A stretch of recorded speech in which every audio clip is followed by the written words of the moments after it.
दीवारें सिल्क की और मखमली होती तो मजा आया। चक्कू के पान जरूर रख दीजिएगा रवि साहब। अब मेरे कच्चे रजाई तकिया सब डाल दीजिएगा, वो सब ऊपर नीचे से खाना है। जी मुझे कुछ याद आ रहा है, आपने बताया नहीं कि आपकी और आपकी बेगम की कहानी में आगे क्या हुआ। अरे आगे क्या होना था रवि साहब, फिर हम शहर आ गए। शहर आके पता चला कि कव्वालों की कितनी इज्जत है। रोज रोज कव्वालों की फरमाइशें आनी। और जब रवि कव्वाल का नाम मशहूर हुआ तो शहर बाहर से नूर शेख हमसे हमेशा कहते हैं कि ये आपकी शायरी ना एक दिन मेरी जान ले लेगी।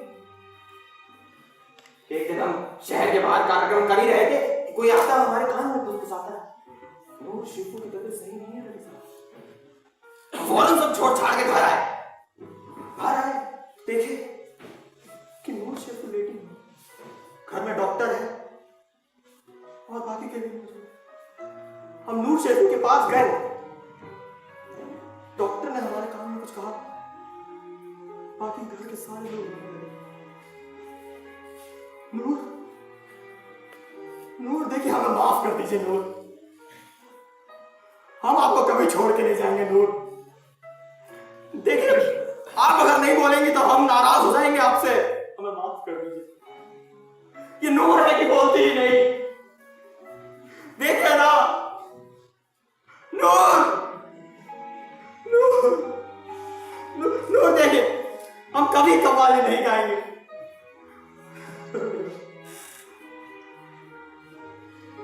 नूर को एक गेम पसंद था। कौन सा? विश्वमित्र। हम विश्वमित्र खेल रहे हैं, विश्वमित्र। हाँ ये लीजिए, हमने ये लीजिए। देखिए मैंने आपको आपका अमृत दे दिया, आप तोड़ जाइए नूर, आप तोड़ जाइए। कभी छोड़ के नहीं जाऊंगा आपको नूर।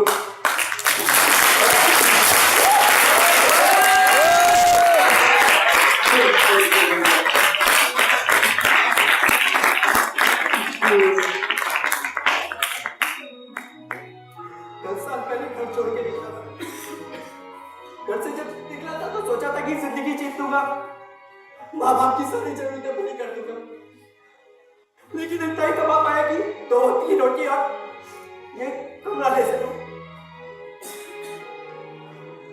कुछ दिन पहले कुछ लोग आए थे रवि साहब, इन 10 सालों में बहुत कुछ बदल गया। मेरी माँ वो अपने बेटे के इंतजार में चल बसी।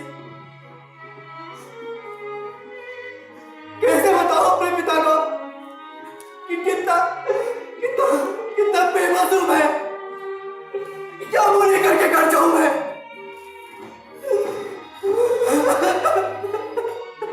देखिए आपको जाना चाहिए था रवि साहब, आपके पिताजी आपका इंतजार कर रहे होंगे। मैं उनके सामने जाकर बोलता भी क्या रवि साहब। चलिए हमें खेल खेलते हैं, हमें खेल खेलते हैं। नहीं देखिए आपने साथ दिया, आपने वादा किया था मेरे हर खेल में मेरा साथ देगा। हमें खेल खेलते हैं, ये समझिए ये है बरामदा आपका घर, ठीक है। हम आपके पिता का किरदार निभाते हैं। आप आइए और हमसे मिलिए। आपने कहा ना आपके लफ्ज़ से नहीं निकलेंगे, हम इसमें लफ्ज़ों का इस्तेमाल नहीं करेंगे, ना मैं ना आप। चलिए उठिए।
तो लेटे हुए हैं।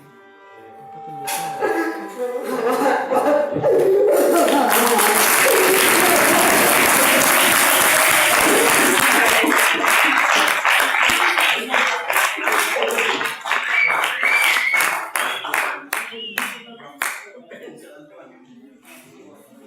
कोई होना नहीं चाहिए मेरी मैयत में।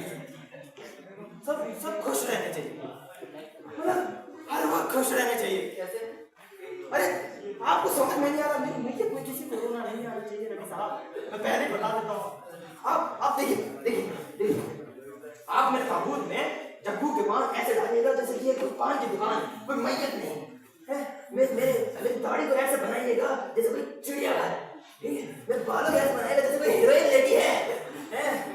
और ये कुर्ते में तो ऐसे लगना चाहिए मैं कि जैसे अभी अभी गुजर पानी की ओर भाग गया है।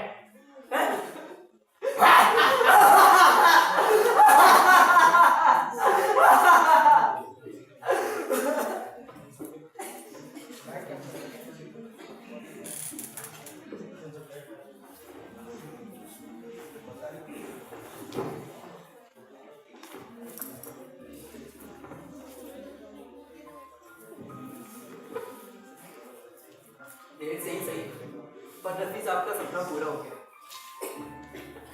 कल रात को रफी साहब का इंतकाल हो गया। डॉक्टरों ने उनकी मौत का कुछ कारण बताया तो था, पर मैंने सुना ही नहीं।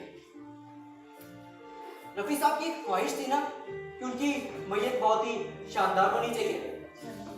मैंने बहुत ही अच्छी उनकी मैयत का इंतजाम किया है। ताबूत में स्पेसिंग की, साइड में मखमल की दीवारें लगाई, रजाई, तकिया, कंबल, जत्तू के पान और उनके कच्चे भी डाल दिए।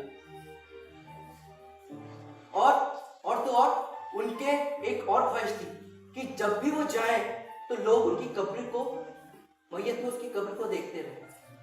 तो इसके लिए अब्राहम बैंड को बुलाया गया है, और वो अब्राहम बैंड केवल और केवल रफी साहब की कव्वाली बजाएगा। अब आप ही सोचिए, अगर कोई भी मैयत है, उसमें कोई भी कब्र जा रही है और वहां पर कोई भी आकर के कोई भी कव्वाली गा रहा है, तो कम से कम 2 सेकंड के लिए तो जरूर आप पीछे मुड़ के देखेंगे।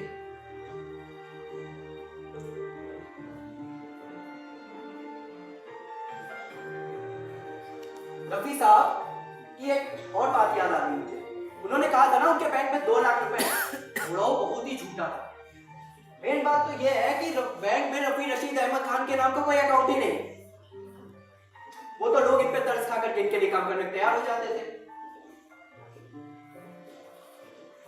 अब रफी साहब इतने अच्छे दिल के इंसान थे, तो मैंने अपनी ही जेब से कुछ पैसे लगा करके एक टेम्पलेट छपवा लिया। इसमें लिखा है, मैं मोहम्मद रफी रशीद अहमद खान मर चुका हूं। अगर आप हैं जिंदगी से परेशान, लोग इस भीड़ में अनजान और इस भीड़ में खो चुके हैं अपनी हंसी की उड़ान, तो मेरे मालिक, मेरे बंधु, मेरे दोस्त, ये कव्वाल आपके लिए लाया है। एक ऐसा सुनहरा पल, एक ऐसा सुनहरा चांस, जहां पर आप आकर के बेहिचक, बेखौफ हंस सकते हैं, ठहाके लगा करके हंस सकते हैं। इससे मेरी रूह को सुकून मिलेगा। आपका स्वर्गीय मोहम्मद रफी।